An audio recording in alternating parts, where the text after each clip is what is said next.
வணக்கம் நண்பர்களே. ஜெயா டிவியின் நேர்முகம் நிகழ்ச்சியில் உங்களை இன்று மீண்டும் சந்திப்பதில் மிகுந்த மகிழ்ச்சி. சென்னை உயர்நீதிமன்றத்தில் பல்லாவரம் மீனவர் நல சங்கம் சார்பாக ஒரு ரிட் மனு தாக்கல் செய்யப்பட்டிருந்தது. அந்த மனு 2013ஆம் ஆண்டு நாடாளுமன்றத்தில் பேசிய இந்திய வெளிவிவகார அமைச்சர்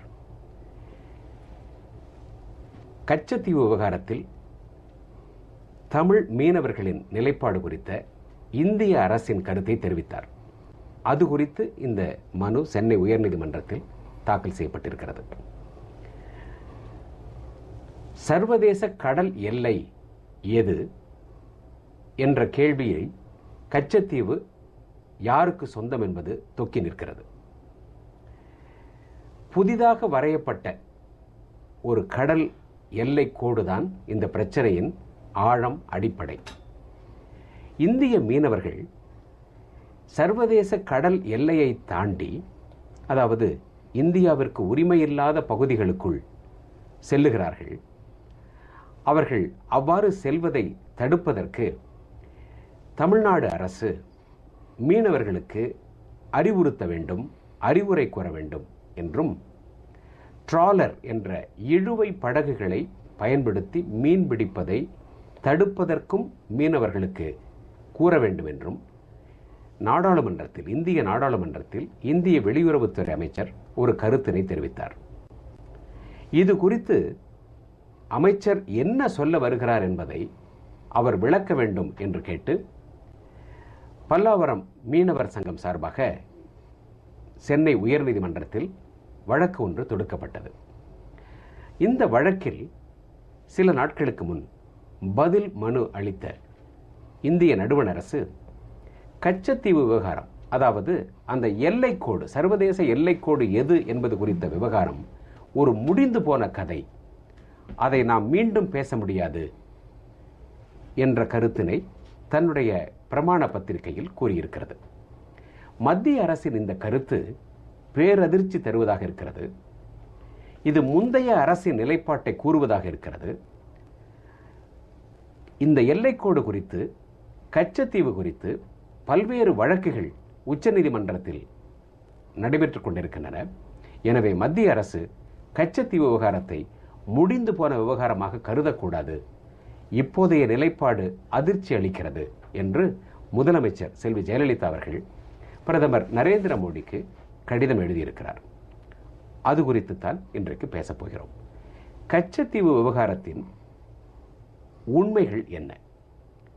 இந்த விவகாரத்தில் நாம் எவ்வளவு பாதிக்கப்பட்டிருக்கிறோம் என்பதை பற்றி பல்வேறு தலைப்புகளில் இன்றைக்கு நம்மோடு கருத்துக்களை பரிமாறிக்கொள்ள தமிழ்நாடு காவல்துறை முன்னாள் தலைவர் திரு அலெக்சாண்டர் அவர்கள் வந்திருக்கிறார். இந்த நிகழ்ச்சியில் திரு அலெக்சாண்டர் அவர்களை உங்களுக்கு அறிமுகம் செய்வதில் மகிழ்ச்சி அடைகிறேன். வணக்கம் சார். வணக்கம். மீண்டும் மீண்டும் மத்திய அரசு ஒரு ஃபிக்ஸட் மைண்ட் செட்டில் இருப்பதாக தெரிகிறது. அதற்கு ஒரு சிந்தனை முறை அதில் உறுதியாகிவிட்டது. நம்முடைய மீனவர்கள் இப்படி சர்வதேச கடல் எல்லையை தாண்டி செல்கிறதன் காரணமாகத்தான் தாக்கப்படுகிறார்களே தவிர இலங்கை இராணுவம் இவர்களை வேண்டுமென்றே தாக்கவில்லை என்பது போன்ற ஒரு மைண்ட் செட்டில் மத்திய அரசு இருப்பதாக தெரிகிறது. அதைத்தான் இந்த புதிய அஃபிடவிட் கூறுகிறது. இந்த கச்சத்தீவு விவகாரத்தில் அடிப்படையான கேள்விகள் என்ன? அடிப்படையான கேள்வி கச்சத்தீவு யாருக்கு சொந்தம் என்பதுதான். இரண்டாவது, தமிழக மீனவர்களின் பரம்பரை மீன்பிடிக்கின்ற இடம் கச்சத்தீவை உள்ளடக்கியதா அல்லது இல்லையா என்பதுதான். உண்மையில் பார்க்க போனால் கச்சத்தீவு தமிழ்நாட்டு மீனவர்களுடைய பரம்பரை மீன்பிடிக்கின்ற எல்லையில் உள்ள ஊர்தான். நீங்கள் ராமேஸ்வரத்திலோ தங்கச்சி மடத்திலோ சென்று கச்சத்தீவு எங்கே இருக்கிறது என்று கேட்டால், இதோ பக்கத்தில் இருக்கிறது, நாங்கள் அங்குதான் போய் மீன் பிடிப்போம், அங்குதான் சில சமயங்கள் ரெஸ்ட் எடுப்போம், அங்கே தான் நாங்கள் வலைகளை காயப்போடுவோம், அவர்களும் வருவார்கள், அவர்களிடம் பேசிக்கொள்வோம் என்றுதான் சொல்லுகிறார்கள். இது பரம்பரையாகவே கச்சத்தீவு நமது இடம்தான். இது பேச்சுவாக்கில் சொல்லப்படுகிற ஒரு விஷயம் அல்ல. நமக்கு ரெக்கார்டுகள் உண்டு. கச்சத்தீவை ராமநாதபுரம் சமஸ்தானத்துக்கு சொந்தம், பின்னால் ராமநாதபுரம் சமஸ்தானம் பிரிட்டிஷ் அரசாங்கத்துடன் சேர்ந்த பிற்பாடு இந்திய யூனியனுக்கு சொந்தமான ஒரு இடமாகும். அதற்கு நமக்கு ரெக்கார்டுகள் உண்டு. ரெவென்யூ ரெக்கார்ட்ஸ் எடுத்து பார்த்தால் பல ரெக்கார்டுகள் உண்டு. உதாரணத்திற்கு ராமநாதபுரம் ராஜா இந்த கச்சத்தீவுதனை சாயவேர், இந்த டை ரூட்ஸ், இந்த சாயவேர் குத்தகைக்கு தொடர்ந்து விட்டுக் கொண்டே இருந்திருக்கிறார். சங்கு பொறுக்குவதற்கு தொடர்ந்து குத்தகைக்கு விட்டுக் கொண்டிருந்திருக்கிறார். நமது சர்வே ரெக்கார்டுகளில் 285 ஏக்கர் 1250 சர்வே நம்பர் என்று குறிப்பிடப்பட்டுள்ளது. இது தவிர ஸ்ரீலங்காவில் உள்ள கேபினட் செக்ரட்டரி அவரே என்ன சொல்றாரு, கச்சத்தீவு யாருக்கு சொந்தம் கிளியரா சொல்றாரு. இந்த புத்தகத்தில் என்ன சொல்றாரு, I remember coming across a proclamation issued probably in the time of Queen Victoria in which the district of Kachativu is excluded from the northern district, the northern district of Sri Lanka, as it belonged to the Raja of Ramnad. ஆகவே அவங்க ஊர் cabinet செக்ரட்டரியே Raja of Ramnad தான் இந்த சொத்து, இந்த இடம் சொந்தமானது என சொல்லுகிறார். ஆனா நம்ம டெல்லியில் உள்ள அரசாங்கத்து அதிகாரிகள் இந்த ரெக்கார்ட்லாம் தெரியும் அவங்களுக்கு. ஆனால் இந்த இன்ட்ரெஸ்ட் ஆஃப் குட் ரிலேஷன்ஸ், அதாவது ரொம்ப சுமூகமான உறவு நடத்தணும் அப்படிங்கிறது ஒரு கொள்கை அவங்களுக்கு. இன்னொன்று, இந்தியா பெரிய கண்ட்ரி, சின்ன விஷயம் தானே அப்படின்ட்டு. அதே மாதிரி தான் not a blade of grass grows இது நார்த் ஈஸ்ட் சொல்லி விட்டாச்சு அந்த பக்கம். அதுக்கப்புறம் இப்போ இது ட்ரை லேண்ட், தண்ணி இல்லாத ஊர் கொடுத்தா என்ன, இந்த எண்ணம் தான் இருக்குது. அதை தொடர்ந்து இந்த அதிகார வர்க்கம் கண்டினியூ பண்ணிக்கிட்டு இருக்கு. எந்த மாதிரி அதிகார வர்க்கங்கள் மாறவே மாறாது, இந்த விஷயத்தில் மாறவே மாறாது. ஏன்னா பழைய ஃபைல் எடுப்பாங்க, பழைய ரெக்கார்டை பார்ப்பாங்க, இதை பற்றி எப்படி மாற்றி எழுதுறது போடு அப்படின்னு சொல்லி அதே மாதிரி அஃபிடவிட்டை ஃபைல் பண்ணிட்டாங்க. இப்போ இதில் கவனிக்க வேண்டிய விஷயம், இந்த மாதிரி விஷயம் தான் நம்ம ஸ்டேட்லெஸ் ஸ்ரீலங்காவில் உள்ள ஸ்டேட்லெஸ் இந்தியன்ஸ், ஸ்டேட்லெஸ் இந்தியாவுக்கும் இல்லாதவர்கள் இலங்கைக்கும் இல்லாதவர்கள், இலங்கை சுதந்திரம் அடைந்த உடனே ஒரு 10 லட்சம் பேரை திருப்பி அனுப்ப பார்த்தாங்க. நேரு என்ன சொல்லிவிட்டாரு, யார் யார் எந்தெந்த ஊர்ல இருக்காங்களோ அந்தந்த ஊர்ல இந்திய பிரஜைகள்னு சொல்லிட்டு அங்கே இருந்திருக்க, இங்கே வராதீங்கன்னு சொல்லிவிட்டார். அதைத்தான் எக்ஸ்டர்னல் அஃபேர்ஸ்ல கண்டினியூஸா வச்சிருந்தாங்க. சாஸ்திரி ஸ்ரீமாவோ பேக்ட் வர சமயத்தில் அவங்க ரொம்ப தொந்தரவு பண்ணாங்க. ஒரு 5 லட்சம் பேரை நீங்க எடுத்துக்கோங்க, நாங்க 3 லட்சம் பேருக்கு சிட்டிசன்ஷிப் கொடுத்துட்றோம், 1 லட்சம் பேரை பின்னால பார்த்துக்கோன்ட்டு. அப்ப கூட அந்த நேரு இருந்த அதிகாரிகள் விடலை. என்ன பண்ணாங்க அரசாங்கத்தில், அப்போ இருந்த அதிகாரிகள் ஓரம் கட்டினாங்க, தள்ளி வச்சாங்க, ஆர்டர்ஸ் பாஸ் பண்ணாங்க. இப்போ அந்த ஸ்டேட்டஸ் ப்ராப்ளம் கிட்டத்தட்ட சால்வ் ஆகி போச்சு. இதுக்கும் புஸ்தகங்களில் ரெஃபரன்ஸ் இருக்குது. ஆகவே அதிகாரிகள் மத்தியில் ஒரு மனமாற்றம் இல்லை. எப்படி அவங்க சொல்ல முடியும், question is settled once for all எப்படி சொல்ல முடியும்? தரையை பார்த்தாங்களா, டெல்லியில் உட்காந்துக்கிட்டு ஏர் கண்டிஷன் ரூமில் உட்காந்துக்கிட்டு அவங்க மேலே பேசிகிட்டு இருக்காங்க, சரியல்ல. அம்மா எழுதிக்க தான் கரெக்ட். திருப்பி வந்து அரசியல் ரீதியாக அதை எடுத்துட்டு போய் டிஸ்கஸ் பண்ணாதான் ஒரு வழி, இதுக்கு ஒரு வழி பிறக்கும் என்று நான் நினைக்கிறேன். திருமதி இந்திரா காந்தி பிரதமராக இருந்த பொழுது தமிழ்நாட்டில் அப்பொழுது 70ஆம் ஆண்டுகளின் தொடக்கங்களில் திமுக ஆட்சியில் இருந்த பொழுது இலங்கைக்கும் இந்தியாவுக்கும் இடையே ஒரு ஒப்பந்தம் ஏற்படுகிறது. அந்த ஒப்பந்தம் என்பது ஒரு புதிய சர்வதேச எல்லைக்கோடு வரைவதற்கான ஒப்பந்தம். அப்படி ஒரு எல்லைக்கோடு வரையப்பட்டதன் காரணமாக கச்சத்தீவு இலங்கைக்கு சென்று விடுகிறது. இதுதான் இங்குதான் பிரச்சனை ஆரம்பிக்குது. புதிதாக ஒரு எல்லைக்கோடு வரையப்படுகிறது. அப்படி வரையப்படும் பொழுது நமக்கு சொந்தமானது எல்லைக்கோட்டின் அந்த பகுதிக்கு சென்று விடுகிறது. அதன் காரணமாக நமது மீனவர்களுடைய பாரம்பரிய உரிமைகள் மறுக்கப்பட்டு விட்டன. தொடக்கத்தில் மறுக்கப்பட்டு மட்டும் வந்தது, இன்றைக்கு தாக்கப்படுகின்ற அளவிற்கு, கொல்லப்படுகின்ற அளவிற்கு, பறிமுதல் செய்யப்படுகின்ற அளவிற்கு, சிறைப்படுத்தப்படுகின்ற அளவிற்கு மாறி இருக்கிறது. இதை சட்ட ரீதியாக அணுக வேண்டும் என்றால் எப்படி அணுக முடியும்? ஒரு ஒப்பந்தம் போட்டாச்சு. முதல்ல சொல்ல வேண்டிய விஷயம் இதில், இந்த இன்டர்நேஷனல் மேரிடைம் பவுண்டரி லைன் என்று சொல்லப்படுவதாக வரையப்பட்ட கோடு ஆன் பிரின்சிபிள்ஸ், நேச்சுரல் பிரின்சிபிள்ஸ்ல ஈக்விடிஸ்டன்ஸ், 2 தேசங்கள் இருக்கின்றன என்றால் அதற்கிடையில் ஒரு கோடு வரைய வேண்டும் என்றால் ஈக்விடிஸ்டன்ஸ் இருக்க வேண்டும். இந்த கரையில் இருந்தும் சமமாக, அந்த கரையில் இருந்தும் சமமாக ஒரே தூரத்தில் நடுவில் கோடு வரையப்படுகிறது.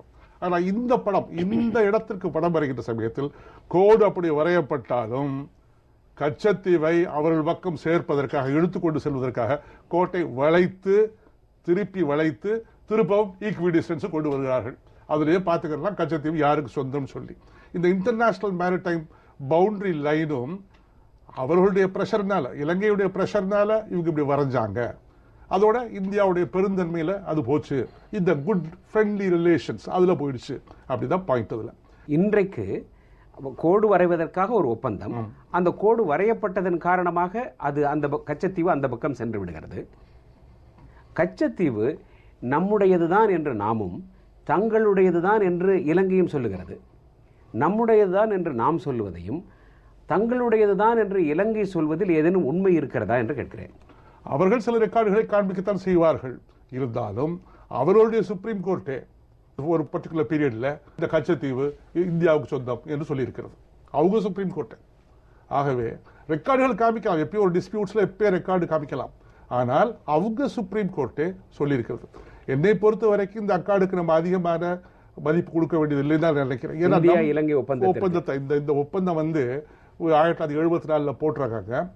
76 திரும்பி 2 அதிகாரிகள் கேவல் சிங் WT ஜெயசிங்கையும் எழுதிக்கிறாங்க, லெட்டர்ஸ் எழுதிக்கிறாங்க. இது ரெண்டையுமே பார்லிமெண்ட்ல வச்சு ராட்டிஃபையே பண்ணல. ரெக்கார்டாவது ராட்டிஃபை பண்ணல. இப்படி பண்ணியிருக்கோம்னு சொல்லி இந்திய அரசாங்கத்தில் உள்ள பார்லிமெண்ட்டுக்கு அதை சொல்ல விடும், அதுவும் சொல்லல. ஆகவே இந்த அக்ரிமெண்ட்டே 76 போட்ட லைன் வரைஞ்சாங்களே அதே சரியா இருக்குமா அப்படிங்கிறது எனக்கு சந்தேகமா இருக்கு. சந்தேகம் இல்லை, உறுதியாக சொல்றேன் அது சரியில்லை தான். ஆனால் நினைக்கலாம் இந்த மாதிரி போட்ட இன்டர்நேஷனல் அக்கார்டை உடைக்க முடியுமா, திருப்பி பெற முடியுமா அப்படிலாம். இருக்கலாம், பெறலாம். ஏன் நம்ம போட்டோமே இந்தோ ஸ்ரீலங்கா அக்கார்டு 1984 ராஜீவ் ஜெயவர்தன் அவார்டு போட்டோமே. அதுல சொன்னோம் நார்த்தையும் ஈஸ்டையும் ஒன்னா சேரு, நார்த்துக்கு ஈஸ்டுக்கும் போலீஸ் பவர்ஸை கொடு, ரெவென்யூ பவர்ஸை கொடுன்னு சொல்லுவோம். ஆனால் அவங்க சுப்ரீம் கோர்ட்டுக்கு போய் this has not been ratified by the states அப்படின்னு சொல்லி ரெடி அடிச்சு அந்த அக்காடையே நல்ல வாய்ட் ஆக்கிட்டாங்க.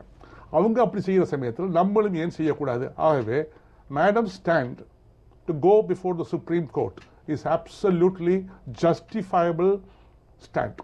அதுவும் நம்ம அதை தொடர்ந்து நடத்தணும், அந்த கேஸ் நடத்தி இந்த அக்ரிமெண்ட்டை உடைக்கணும். இது தவறு அப்படிங்கிறதா நம்ம பாயிண்ட். சரியான பாயிண்ட் தான். எல்லைக்கோடு வரையப்பட்டது முடிந்து போன விவகாரம் என்று மத்திய அரசின் சார்பில் ஒரு அஃபிடவிட் போடப்பட்டிருக்கிறது என்றால் இது வெளிவிவகார அமைச்சருக்கோ அல்லது பிரதம அமைச்சருக்கோ இதை பற்றி தெரிந்திருக்க வாய்ப்பில்லை என்ற சந்தேகம் எழுகிறது இல்லைங்களா? ஆமாம். அதாவது எக்ஸ்டர்னல் அஃபேர்ஸ் மினிஸ்ட்ரியில் பல விஷயங்கள் பெரிய மந்திரிகளுக்கு தெரியாமல் தான் போகும். டெல்லியுடைய பார்வை இந்த விஷயங்கள் எல்லாம் ஒரு தெளிவான பார்வை இல்லை. It is a squint eyed approach. அதாவது ஒரு ஒன்றரை கண்ணு பார்வை தான். ஏதாவது எழுத வேண்டியது, அவங்க இருக்கிற ஃபைல் எடுக்க வேண்டியது, திருப்பி எழுதி ஒரு ஃபைல் பண்ண வேண்டியது. நம்ம இந்த அரசு இதில் இந்த ஃபிஷர்மேன் கேர் போட்ட இந்த வழக்கிற்கு போட்ட கவுண்டர் அஃபிடவிட் நம்ம அரசாங்கமும் அதில் ஃபைல் பண்ணியிருக்கு. ஏன்னா ரெஸ்பாண்டன்ட் நம்பர் 3 நம்ம அரசாங்கம், தமிழ்நாட்டு அரசாங்கம். அது அவங்க படிச்சு பார்த்துருந்தாங்கன்னா நிச்சயமாக டெல்லி அரசாங்கத்தில் இருந்து இந்த மாதிரி ஒரு கவுண்டர் அஃபிடவிட் போட்டிருக்கவே மாட்டாங்க. அதில் அவ்வளவு ஷரத்துக்களை ஒழுங்காகவும் தெளிவாகவும் சொல்லியிருக்காங்க. என்னென்ன ரெக்கார்ட் நமக்கு சாதகமாக இருக்கு, ஏன் கச்சத்தீவு நம்மளை சேர்ந்தது அப்படின்னு போட்டிருக்காங்க. இப்போ மேடம் சீஃப் மினிஸ்டர் 1991 அசம்பிளியில் அதை பற்றி ஒரு ரெசல்யூஷன் பாஸ் பண்ணுறாங்க. 2008 as an individual she files a writ asking for Kachativu, restoration of Kachativu on the basis of Berubari issue. அதை எப்படி டிசைட் பண்ணாங்களோ அதை வச்சு பண்ணுங்க அப்படின்னு சொல்றாங்க. அதுக்கப்புறம் இப்போ 2011 ரெவென்யூ டிபார்ட்மெண்ட்ல உள்ள ரெக்கார்டுகள் எல்லாத்தையுமே இதை ஃபைல் பண்ணுறதுக்காக அவங்களையும் இம்ப்ளீட் பண்ண சொல்லியிருக்காங்க. அவங்க இம்ப்ளீட் பண்ணியிருக்காங்க, இன்டர்லோக்யூட்டரி பெட்டிஷன் போட்டிருக்காங்க. பெருபாரி வழக்கை பொறுத்தவரை பெருபாரி என்பது இந்தியாவுடைய நிலப்பரப்பு, வங்கத்திற்கு சொந்தமானது, அது இந்தியாவின் வங்க பகுதிக்கு சொந்தமானது. அதை அப்போதைய கிழக்கு பாகிஸ்தான் ஆகிய இன்றைய பங்களாதேஷிற்கு கொடுப்பதற்காக போடப்பட்ட ஒப்பந்தம். அதை எதிர்த்து நீதிமன்றம் சென்று உச்ச நீதிமன்றம் அதை தள்ளுபடி செய்தது. ஆனால் இங்கே ஒரு கோடு தானே வரையப்பட்டது என்று வழக்கு வந்தால் பெருபாரியில் என்ன சொல்லியிருக்கிறாங்க, எந்த ஒரு பகுதியும் இந்தியாவுடைய ஒரு பகுதியையும் வெளியுக்கு யாருக்காவது தானம் பண்ணணும்னு நினைச்சால் அதை பார்லிமெண்ட்ல வச்சு தான் பண்ணணும். கான்ஸ்டிடியூஷனல் அமெண்ட்மெண்ட் பண்ணி தான் கொடுக்கணும். இந்தியா இந்த எல்லைக்குள்ள உட்பட்டதுன்னு சொல்லி கான்ஸ்டிடியூஷன்ல ஃபர்ஸ்ட் சாப்டர்ல இருக்குன்னு நினைக்கிறேன். நீங்க அதுக்கு மேல அதை போய் எடுத்து நான் மட்டும் கொடுப்பேன் அப்படின்னு சொல்லி கொடுத்தால் அதை ராட்டிஃபை பண்ணி ஆகணும். ராட்டிஃபை பண்ணலைங்க. ஆகவே பெருபாரி கேஸ் இதுக்கு அப்ளிகபிள். இந்த பெருபாரி கேஸ் மூலமாகத்தான் நம்ம சொல்லப்பட்ட சித்தார்த்த சங்கரே went to the Supreme Court. இப்போ வெஸ்ட் பெங்கால் சீஃப் மினிஸ்டர் இருந்தவர் ஜவஹர்லால் நேரு பெரிய பிரச்சனையாச்சு அந்த சமயத்தில் 1960களில். அதுக்கப்புறம் அவங்க திருப்பி வாங்கிட்டாங்க. பெருபாரி வந்து இப்போ செட்டில் ஆகி போச்சு. அந்த ஜட்ஜ்மெண்ட் தான் நமக்கு ரொம்ப ஸ்ட்ராங் ஜட்ஜ்மெண்ட். அது கரெக்டான ஜட்ஜ்மெண்ட் தான் நம்ம கோட் பண்ணியிருக்கிறோம். பெருபாரி என்ற பகுதியை அங்கே கொடுத்து திரும்ப நாம் பெற்றுக்கொள்வது அன்றைய காலகட்டத்தில் எளிதாக இருந்தது. இன்றைக்கு ஒரு கோடு, ஒரு எல்லைக்கோடு, சர்வதேச கடல் எல்லைக்கோடு வரையப்பட்டு அந்த எல்லைக்கோடு வரையப்படுவதை நாம் ஒப்புக்கொண்டதால் நம்முடைய பகுதி அங்கே டிஃபால்ட்டாக அங்கே சென்று விட்டது. அதை இப்பொழுது மீட்டு வருவதற்காக தமிழ்நாடு அரசு வருவாய்த்துறையையும் இணைத்து கொண்டு வழக்கு உச்சநீதிமன்றத்தில் நடைபெறுகிறது. முதலமைச்சர் செல்வி ஜெயலலிதா அவர்கள் 2008 தன்னுடைய சொந்த பொறுப்பில் ஒரு வழக்கினையும் தொடுத்திருக்கிறார் உச்சநீதிமன்றத்தில். இந்த சென்னை வழக்கு என்று ஒரு பக்கம் இருக்க, எக்ஸ்டர்னல் அஃபேர்ஸ் மினிஸ்டர் தன்னுடைய நிலைப்பாட்டை விளக்க வேண்டும், அங்கே செல்லுகின்ற மீனவர்களுக்கு பாதுகாப்பு அளிப்பது குறித்து பதில் தர வேண்டும் என்று வழக்கு இருக்க, உச்சநீதிமன்றத்தில் நம்முடைய வழக்கை கச்சத்தீவு நமக்கு சொந்தமானது என்று விசாரிக்கும் பொழுது நாம் என்னவெல்லாம் நமக்கான ஆதாரமாக எடுத்து சொல்ல முடியும்? நம்ம revenue records, first of all நம்ம சர்வே நம்பர் இருக்கிறது முதல்ல. இது தவிர ராஜா ஆஃப் ராம்நாட் நம்ம ஊரில் இருந்தார், சமஸ்தானம் இருந்தது, அவங்க குத்தகை கொடுத்த ரெக்கார்டை கொடுக்கலாம், ரெண்டாவது கொடுக்கலாம்.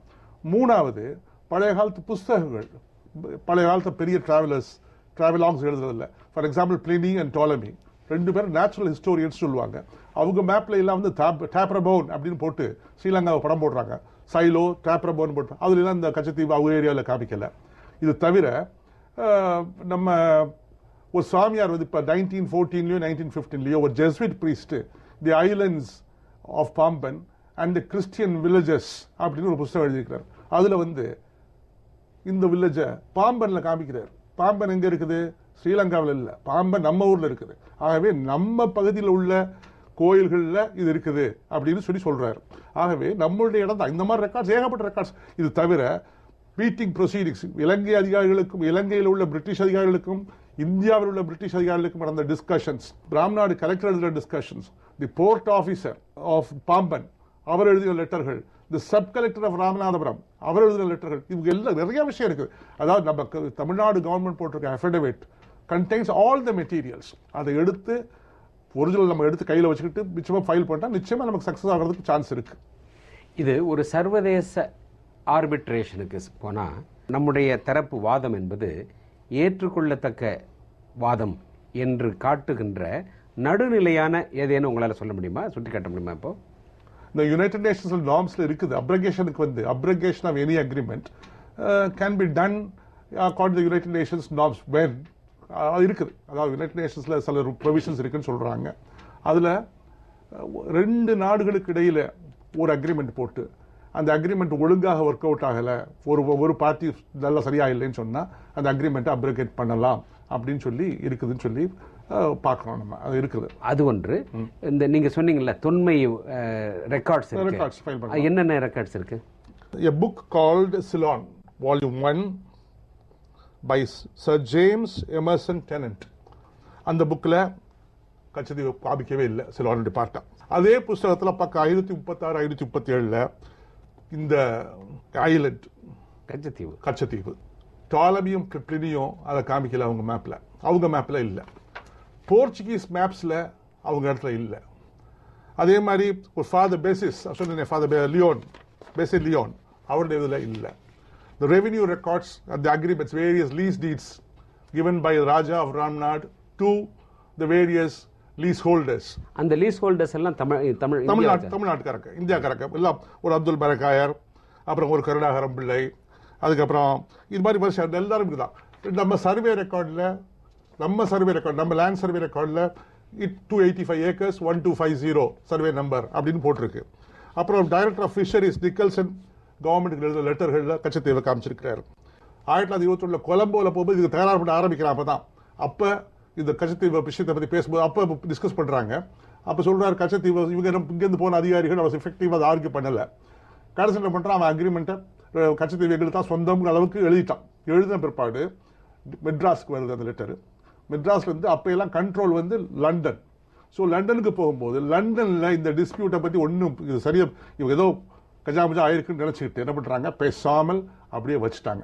No conclusive decision was taken by the British on this.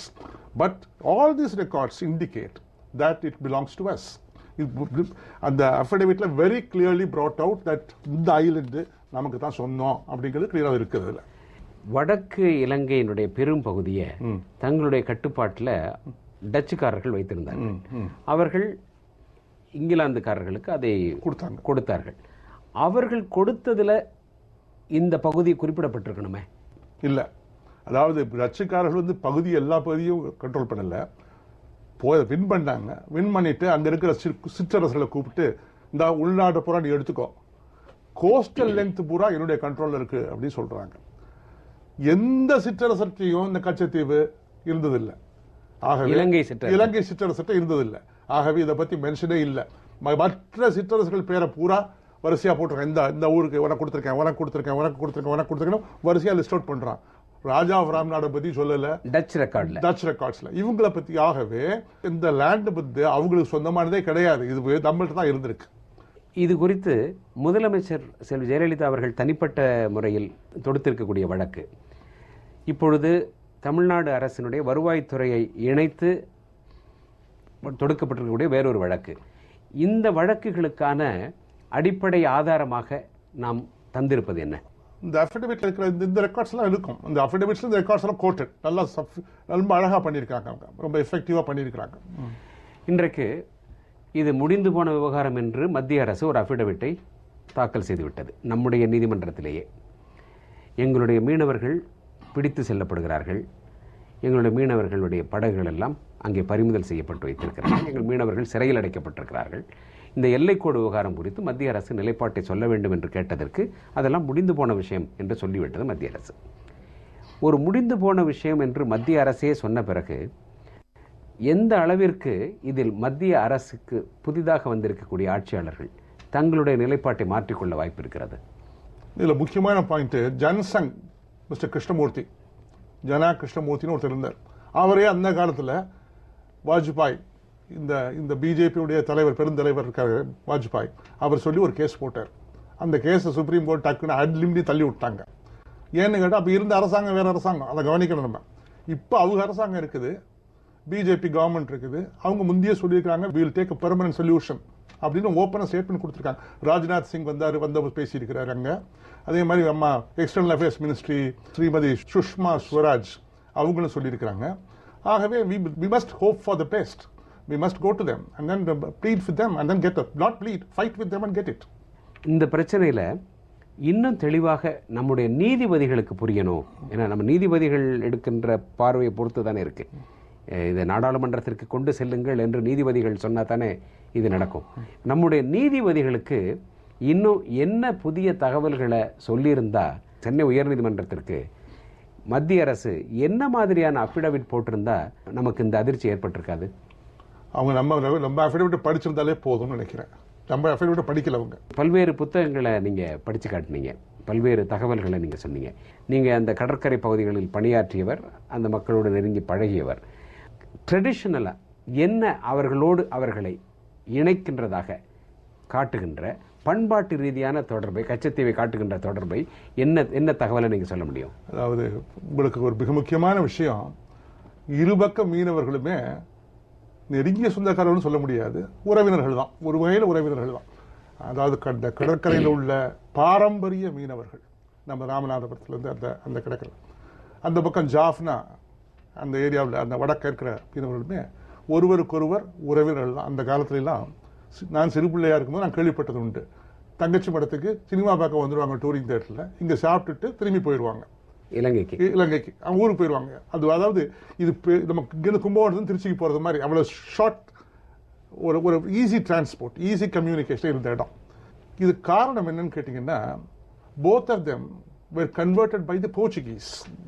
போர்ச்சுகீசியர்கள் 1492 Vasco da Gama வந்து இறங்கிய பிற்பாடு, கோவாவில் போர்ச்சுகீசிய சுவாமியார்கள் வந்த பிற்பாடு கிழக்கு கடற்கரையும் அவர் கன்வெர்ட் பண்ணாங்க. எப்படி மேற்கு கடற்கரையில் கோவாவெல்லாம் கன்வெர்ட் பண்ணாங்களோ கன்வெர்ட் பண்ணாங்க. ஒரு பர்டிகுலர் பீரியடில் லோக்கல் கிங்ஸுக்கும் கிறிஸ்தவர்களுக்கும் தகராறு ஆகி போச்சு. ஆகவே இந்த சுவாமிமார்கள் 2000 குடும்பங்களை கொண்டு போய் அந்த பக்கம் செட்டில் பண்ணிட்டாங்க. தமிழ்நாட்டிலேருந்து கொண்டு போய் ஆமா ஒரு செட்டில்மெண்ட் ஆயிருக்கு, மிஷனரி. அதனாலதான் நீ அவன் அங்கேயும் பாத்தீங்கன்னா பேர்களுக்கு பின்னால பெர்னாண்டோ, மோத்தா, பீரிஸ்னு பேர் இருக்கும். இங்கே தூத்துக்குடியில் போய் பார்த்தீங்கன்னா அதே பேர் இருக்கும். இவங்கெல்லாம் ஒருவருக்கொருவர் உறவினர்கள் தான். அதனால தான் இந்த மீட்டிங் டிஸ்கஷனுக்கு போகிறாங்க பாருங்க. அவங்கள்ட்ட கேட்டேன், மீட்டிங் போயிட்டு வந்தீங்கன்னா என்ன ஆச்சுன்னு. அவங்க எல்லாம் ஒத்துக்குவாங்க. யாரு? மீனவர்கள் ஒத்துக்கொள்வார்கள், ஆனால் அதிகாரிகள் ஒத்துக்கொள்ள விட மாட்டேங்கிறார்கள் இலங்கையில், அதோடு நிற்குது அப்படின்னு சொல்கிறாங்க. இவங்க 2 பேர்ட்டையும் விட்டுட்டாலே பாதி ப்ராப்ளம் தீர்ந்து போயிடும். ஆனால் அது வேற issue. The issue now is central government telling us that it's a settled issue. அவங்களுக்கு வேணா செட்டில்டு இஷ்யூவாக இருக்கும், அங்கே இருக்கிற மீனவர்களுக்கு செட்டில்டு இஷ்யூ இல்லை. It's unsettled issue, unsettling issue. அது அவங்களுடைய வாழ்க்கை தரத்தை அஃபெக்ட் பண்ணக்கூடிய இஷ்யூ. இது அரசாங்கம், மத்திய அரசாங்கம் நிச்சயமாக கவனிக்க வேண்டிய விஷயம். இது ஒரு எல்லைக்கோடு வரையப்பட்டது தொடர்பான வழக்கு. எல்லைக்கோடு வரையப்பட்டது, எல்லைக்கோட்டை 2 நாடுகளும் ஏற்றுக்கொண்டன. அப்படி வரையப்பட்டதன் காரணமாக இங்கிருந்த ஒரு நிலப்பரப்பு எல்லைக்கோட்டின் அந்த பகுதிக்கு சென்று விட்டது. இதை நம்முடைய உச்சநீதிமன்றம் சொல்லி இலங்கை கேட்குமா என்று தெரியவில்லை. இலங்கை உச்சநீதிமன்றம் நிச்சயமாக அவர்கள் சார்பான முடிவைத்தான் எடுக்கும். நம்முடைய ரெவென்யூ ரெக்கார்ட்ஸை அவர்கள் ஏற்பார்களா என்று தெரியவில்லை. இதை ஒரு இன்டர்நேஷனல் ஆர்பிட்ரேஷனுக்கு கொண்டு செல்லுகின்ற வாய்ப்பு இருக்குமா? இன்டர்நேஷனல் ஆர்பிட்ரேஷன் பூரா இந்த காலத்தில் எல்லாம் எந்த அரசாங்கத்தை சப்போர்ட் பண்ணணும்னு இன்டர்நேஷனல் பாடிஸ் நினைக்குதோ அப்படிதான் நடக்குது. நீங்கள் பார்க்குறோம். நம்ம தான் எந்த ஊரில் சப்போர்ட் பண்ணணும்னு நினைக்கிறாங்களோ அதுக்காக அந்த ஊருக்கு சப்போர்ட் பண்ணுறாங்க international bodies. International bodies R not absolutely neutral and they are not above board in my view. இருக்கும், இன்டர்நேஷனல் பாடிஸ்ல இருப்பாங்க. அதுக்கே எலெக்ஷன் வச்சு தானே போடுறாங்க ஜட்ஜஸ் எல்லாம். அதனால அது அவ்வளவு தூரத்துக்கு செட்டில் பண்ண இன்டர்நேஷனல் இஷ்யூக்கெல்லாம் நம்ம போனோம்னா ஏன் போகல காஷ்மீருக்கு? அதெல்லாம் இதெல்லாம் யோசிச்சிருப்பாங்கன்னு நினைக்கிறேன். ஆகவே இது சரிப்பட்டு வராது. நம்ம சுப்ரீம் கோர்ட் நமக்கு சாதகம் பண்ணட்டும், அதுக்கப்புறம் அதை பார்த்துக்கலாம். First step let us take and we shall see later. அதற்குத்தான் முதலமைச்சர் அவர்கள் ஒரு வழக்கை போட்டிருக்கிறார். கரெக்ட். நம்முடைய உச்சநீதிமன்றம் முதலில் நாம் சொல்வதை புரிந்து கொண்டு கேட்டுக்கொண்டு நமக்கு நீதி இங்கு கிடைத்தால்தான் நாம் அடுத்த இடத்திற்கு செல்ல முடியும். கரெக்ட். நன்றி. உங்களை இன்று சந்தித்ததில் மகிழ்ச்சி. வணக்கம். வணக்கம். நன்றி நண்பர்களே. மீண்டும் நேர்முகம் நிகழ்ச்சியில் சந்திப்போம். அதுவரை ஜெயா டிவியிலிருந்து நெஞ்சார்ந்த அன்பு. நன்றி. வணக்கம்.